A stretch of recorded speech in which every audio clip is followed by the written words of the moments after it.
அதிமுக முன்னாள் அமைச்சர் நத்தம் விஸ்வநாதனுக்கு சொந்த இடங்களில் வருமான வரித்துறையினர் சோதனை நடத்தி வருகின்றனர்.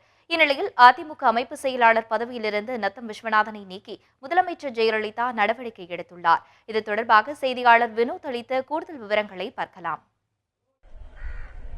கடந்த அதிமுக ஆட்சியில் முக்கிய அமைச்சராக வலம் வந்தவர் திரு நத்தம் விஸ்வநாதன் அவர்கள் கடந்த சட்டமன்ற தேர்தலில் திண்டுக்கல் மாவட்டம் ஆத்தூர் சட்டமன்ற தொகுதியில் போட்டியிட்டு சொற்ப வாக்கு வித்தியாசத்தில் தனது வெற்றி வாய்ப்பை இழந்தார்.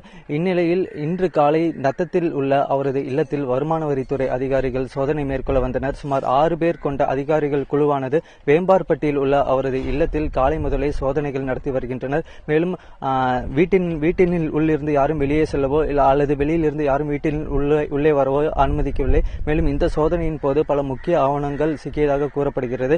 இந்நிலையில் இன்று மதியம் திரு நத்தம் விஸ்வநாதன் அவர்கள் கட்சி பொறுப்பில் இருந்து நீக்கப்பட்டதாக வந்த தகவலை அடுத்து அவரது இல்லத்தின் முன் குவிந்திருந்த தொண்டர்கள் கலைந்து சென்றனர்.